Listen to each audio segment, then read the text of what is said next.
चलिए इस वीडियो की शुरुआत करते हैं। क्या है इस वीडियो, जो कि दोस्तों आप देख सकते हो, टाइटल एंड थंबनेल आपने देखा होगा, जो कि है न्यू एजुकेशन पॉलिसी। क्या है न्यू एजुकेशन पॉलिसी? जैसे कि आप जानते होंगे यार, हमारा जो 2020 का जो साल था, 2020, उस टाइम पे हमारे जो एचआरडी डिपार्टमेंट होता है, यानी कि ह्यूमन रिसोर्स मिनिस्ट्री जो डिपार्टमेंट होता है, ह्यूमन रिसोर्स डिपार्टमेंट मिनिस्ट्री, जिसको एजुकेशन मिनिस्ट्री डिपार्टमेंट भी कहते हैं, ठीक है ना। उस टाइम पे डॉक्टर रमेश, ठीक है ना, निशांक जी, ठीक है ना, पोखरियाल निशांक जी, ठीक है। तो उनके द्वारा एक चीज लागू की गई थी, आपको पता होगा, एक पॉलिसी नहीं बनाई गई थी। अब वो पॉलिसी है क्या? ठीक है, पॉलिसी ये थी कि हमारा जो एजुकेशन सिस्टम है, ठीक है ना, उसमें क्या होता है ना, एक एक्ट होता है, एक पॉलिसी होता है, जैसे हर एक का एक कानून होता है, नियम कानून होता है, आप जानते होंगे। वैसे हमारा एजुकेशन भी एक तरीके से एक्ट है, एक कानून है, एक पॉलिसी है उसके अंदर। और लास्ट टाइम जो पॉलिसी बनाई गई थी वो बनाई गई थी 1986 में, जो कि आज से 2022 में मैं ये वीडियो बना रहा हूं दोस्तों, आज से लगभग 34 ईयर्स बैक, ठीक है ना। यानी कि आज से नहीं, मतलब 2020 में जब ये एजुकेशन पॉलिसी को इनिशिएट किया गया था, तब से ये 34 साल पुराना हमारा एजुकेशन पॉलिसी है, ठीक है। अब ये इतना पुराना एजुकेशन पॉलिसी है, ठीक है, तो आप सोच सकते हो कि कितनी ज्यादा चेंजेस के इसके अंदर जरूरत होगी। क्योंकि मुझे ऐसा लगता है कि 34 ईयर्स बैक की अगर मैं बात करूं, मतलब ये 34 साल का जो फेज है, इसमें मेरे फादर ने भी पढ़ाई की होगी, आपके फादर ने भी पढ़ाई की होगी, इवन मैंने भी पढ़ाई की है, और आप लोग भी पढ़ रहे हो, ठीक है। लेकिन इस चीज को अभी चेंज करने की जरूरत है, इस चीज को अभी सुधारने की जरूरत है। बहुत सारे एजुकेशन सिस्टम के अंदर बहुत सारे फ्लॉज हैं, यानी कि कुछ ना कुछ कमियां हैं, वो सभी चीज को इंप्रूव करने की जरूरत है। और इसीलिए हमारे जो एजुकेशन मिनिस्टर है, एजुकेशन डिपार्टमेंट है, इन्होंने सोचा कि क्यों ना हम इस बार क्या करेंगे, एजुकेशन सिस्टम को थोड़ा सा चेंज करेंगे, एजुकेशन पॉलिसी नया लेके आएंगे, और इसीलिए इसका नाम रखा गया NEP, यानी न्यू एजुकेशन पॉलिसी।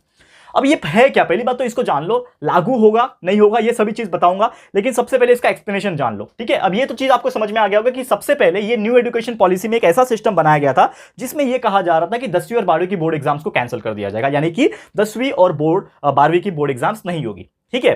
तो यानी कि पहले जो पैटर्न था हमारा 10+12, यानी कि 10वीं तक बच्चा पढ़ता था, 9वीं तक पढ़ता था, 10वीं में बोर्ड एग्जाम देता था, फिर 11वीं पढ़ता था, फिर 12वीं में बोर्ड एग्जाम देता था, और 12वीं के बाद वो अपना ग्रेजुएशन करता था, ठीक है। यही सिस्टम था। लेकिन ये न्यू एजुकेशन पॉलिसी के अकॉर्डिंग क्या होने वाला है, क्या होने वाला है, ऐसा कोई भी सिस्टम नहीं रहेगा, यानी कि 9th तक पढ़ना है, फिर 10th बोर्ड देना है, 11th पढ़ना है, 12th बोर्ड देना है, ये सिस्टम नहीं रहेगा, हटा दिया गया है। 10th and 12th board system हटा दिया जाएगा, मैं बोल रहा हूं जाएगा। यानी कि अभी तक ये जो न्यू एजुकेशन पॉलिसी है ये लागू नहीं हुई है। मैं आपको एक और चीज कंफर्मेशन के लिए बता देता हूं।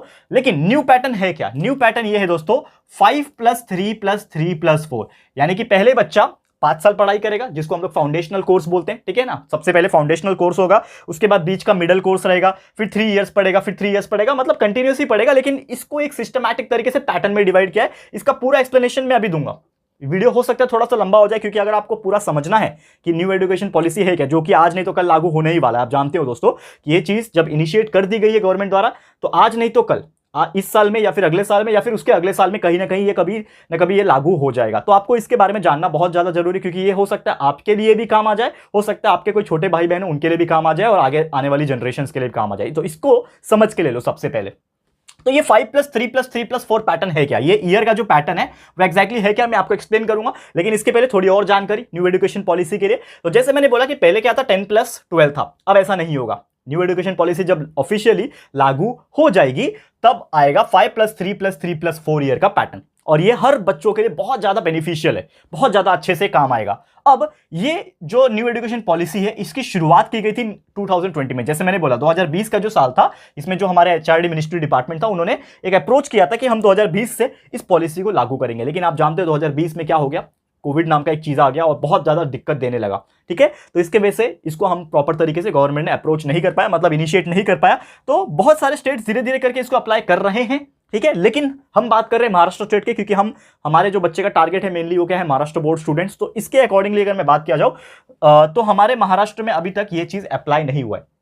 यानी कि जो 2023 साल आने वाला है, अभी 2022 चल रहा है, लेकिन 2023 में जो 10th और 12th के स्टूडेंट्स पहुंचेंगे वो बोर्ड एग्जाम डेफिनेटली देंगे। मतलब जो बच्चे के मन में डाउट भी था ना, और इसका क्लैरिफिकेशन मैंने ऑलरेडी एक वीडियो में दिया था, जो बच्चे सोच रहे थे कि यार सर 10th और 12th का बोर्ड एग्जाम होगा कि नहीं होगा नेक्स्ट ईयर, मतलब इस साल जो होने वाला है वो होगा कि नहीं होगा, तो आप मुझे बता दो, हम उसके हिसाब से पढ़ेंगे। मैं बोला क्यों नहीं होगा, जरूर होगा, क्योंकि अभी तक हमारे महाराष्ट्र में न्यू एजुकेशन पॉलिसी को ऑफिशियली लॉन्च नहीं किया गया, अप्लाई नहीं किया गया। यानी कि जो पैटर्न आप पढ़ते आ रहे हो, जो सिलेबस आप पढ़ते आ रहे हो, जो तरीका आप पढ़ते आ रहे हो, जो 10वीं और 12वीं का बोर्ड एग्जाम का पैटर्न है वो वैसे ही फॉलो होएगा इस साल भी, बिल्कुल चिंता करने की बात नहीं है।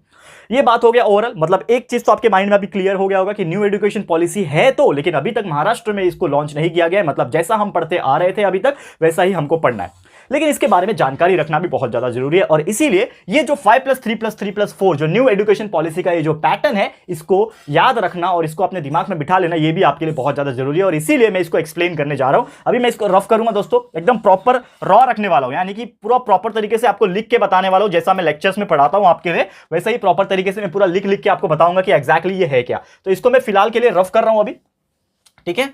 अब मैं आपको ये 5+3+3+4 जो पैटर्न है, ये पूरा प्रॉपर साइमल्टेनियसली तरीके से मैं एक्सप्लेन करता हूं। थोड़ा सा आप वीडियो को एंड तक देख लेना, तभी आपको समझेगा दोस्तों। आधा अधूरा देखोगे तो आधा नॉलेज मिलेगा, एंड आपको पता ही है half knowledge is very dangerous knowledge, ठीक है। तो सबसे पहले मैंने जो बोला, इधर पे मैं टॉप पे लिख देता हूं 5+3+3+4, ये हमारा पैटर्न है। तो सबसे पहले हम लोग शुरुआत करेंगे, जो हमारा पहला पैटर्न रहेगा, जिसका नाम है दोस्तों फाउंडेशनल कोर्स। पूरा नोट्स बना के लाया हूं दोस्तों आप लोग के लिए, ताकि यार आप लोग को एक एक पॉइंट लिखा सकूं और कोई भी चीज की कमी ना हो, ठीक है। तो सबसे पहला चीज क्या है, फाउंडेशनल कोर्स, ठीक है।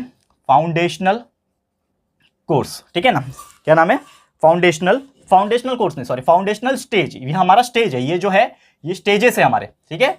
तो फाउंडेशनल स्टेज, अब ये है क्या, फाउंडेशनल स्टेज है क्या, एक एक करके बारीकी से बताऊंगा। तो फाउंडेशनल स्टेज जैसे मैं ना, ये पहला 5 साल होता है, 5 इयर्स, पहला 5 साल जो है ये फाउंडेशनल स्टेज है। जैसा आप देख रहे हो 5 है ना, आगे 5+3+3+4 है, तो पहला 5 साल जो है फाउंडेशनल स्टेज है। इसमें होता क्या है, अब कोई भी बच्चा प्री प्राइमरी से लेके, आप जानते हो प्री प्राइमरी क्या होता है, मतलब नर्सरी एक तरीके से। प्री प्राइमरी जब बच्चा पहली बार स्कूल में पढ़ने जाता है, जब हम लोग एडमिशन करवाते हैं उसका, तभी उसको हम लोग क्या बोलते हैं, प्री प्राइमरी बोलते हैं, ठीक है।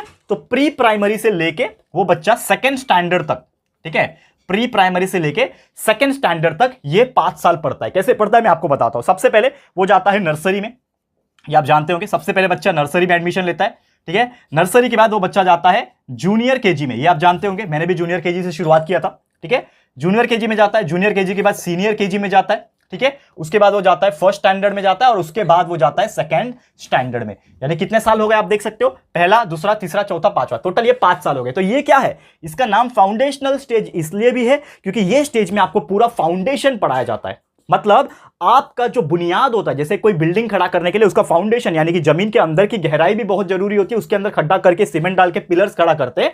वैसे ही आपकी जिंदगी की शुरुआत जब पढ़ाई की होती है, तो फाउंडेशन मजबूत होना बहुत ज्यादा जरूरी है। और इसीलिए आपको पूरा प्रॉपर तरीके से nursery, junior KG, senior KG, first standard and second standard में हर एक चीज सिखाया जाएगा, जो आपके फाउंडेशन को मजबूत बनाएगा। और इसीलिए इस स्टेज का नाम है फाउंडेशनल स्टेज। ये आपको समझ में आ गया होगा, ओके। ये था हमारा पहला। और इसमें एक और चीज बता दूं, एक सबसे अच्छा चीज क्या है फाउंडेशनल स्टेज में, कि इसमें लैंग्वेजेस जो है ना, वो आपकी मर्जी, आप जो चाहे सिलेक्ट कर सकते हो। क्योंकि देखो ऑप्शंस हमारे पास कम होते हैं, या तो हिंदी मीडियम में पढ़ लो, इंग्लिश मीडियम में पढ़ लो, महाराष्ट्र में रहते हो तो मराठी मीडियम में पढ़ लो, यही 2-3 ऑप्शन, 4-5 ऑप्शन होते हैं। लेकिन आपको यहाँ पे ऑल लैंग्वेजेस एक्सेस करने का ऑप्शन हो जाएगा।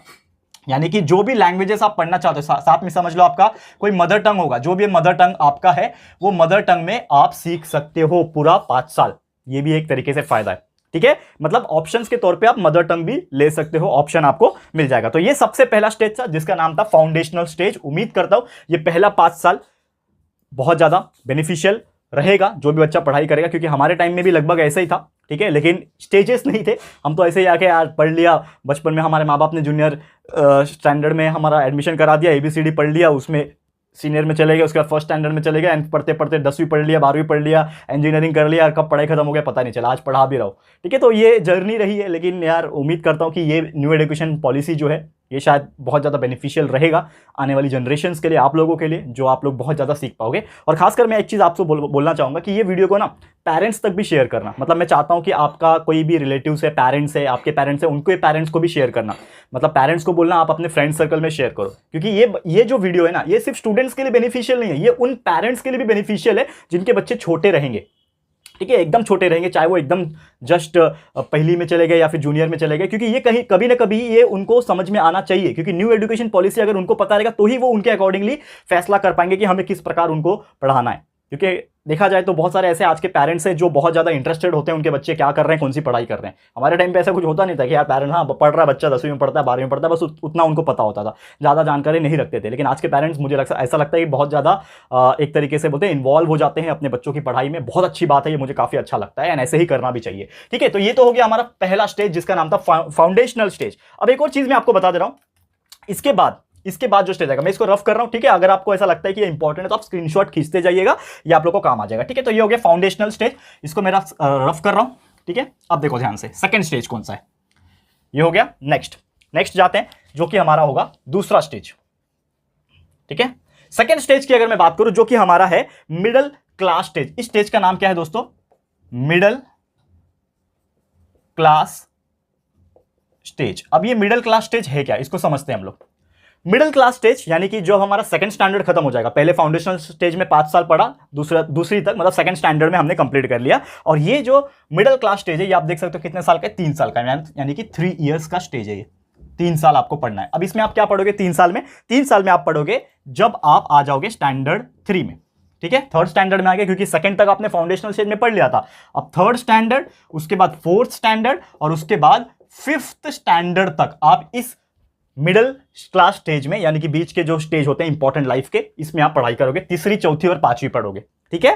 तीसरी चौथी और पांचवी पढ़ोगे, और इसमें जो नॉर्मल सब्जेक्ट्स होते हैं, जैसा हर बार हम पढ़ते आ रहे हैं, जैसे कि आपको पता है कि हमारे जो सब्जेक्ट्स होते हैं वो होता है मैथ्स, ये आप लोग के लिए रहेगा क्योंकि मैथ्स बहुत जरूरी लाइफ में। मैथ्स के अलावा अगर मैं बात करूं, साइंस सब्जेक्ट रहेगा, ठीक है, साइंस का नॉलेज होना जरूरी है, और साथ में इन्वायरमेंटल स्टडीज, ये आप जानते होंगे, ईवीएस जिसको कहा जाता है, जिसमें कुछ हिस्ट्री भी आ जाता है, थोड़ा बहुत ज्योग्राफिकल चीजें भी आ जाती है। तो ये 3 सब्जेक्ट्स मेनली रहेंगे, लेकिन इसके अलावा भी आपके जो फेवरेट सब्जेक्ट्स है, मदर टंग वाले सब्जेक्ट्स है, वो भी इंक्लूड किया जाएगा। तो मैं यहाँ पे एक्सेट्रा डाल देता हूं, ज्यादा डिटेल में हम नहीं जाएंगे, ठीक है। लेकिन जो ऊपर से मुझे नॉलेज देना है आप लोग को, जो आपके लिए बेनिफिशियल और जो आपको पता होना चाहिए न्यू एजुकेशन पॉलिसी के बारे में, ये आप लोग के लिए बहुत इंपॉर्टेंट रहेगा। यानी मिडिल क्लास स्टेज, दूसरी के बाद फाउंडेशनल स्टेज के बाद 3 साल और पढ़ना है, मतलब तीसरी चौथी और पांचवी पढ़ना है, जिसमें आप मैथ, साइंस और ईवीएस जैसे सब्जेक्ट पढ़ोगे और अपना पूरा कंसेप्चुअल नॉलेज को क्लियर करोगे। तो ये हो गया हमारा दूसरा पैटर्न, ठीक है, दूसरा स्टेज, जिसका नाम था मिडिल क्लास स्टेज। अब आएगा अगला स्टेज, यानी तीसरा नंबर का स्टेज। इतना पढ़ लोगे, 5वीं तक पढ़ लिया आपने। अब देखो ध्यान से, ये हो गया 5वीं तक, ठीक है। अब उसके बाद अगला आएगा, जो कि है हमारा तीसरा नंबर का स्टेज, जिसको बोलते हैं हम लोग सेकेंडरी एजुकेशन स्टेज। क्या बोलते हैं इसको, तीसरा नंबर का जो स्टेज है वो है सेकेंडरी एजुकेशन स्टेज। अब ये है क्या, अब देखो इसको थोड़ा सा समझने की कोशिश करो। ये भी कितने साल का होगा दोस्तों, आप बता सकते हो, यहां पे 3 इयर्स का होगा, क्योंकि पहले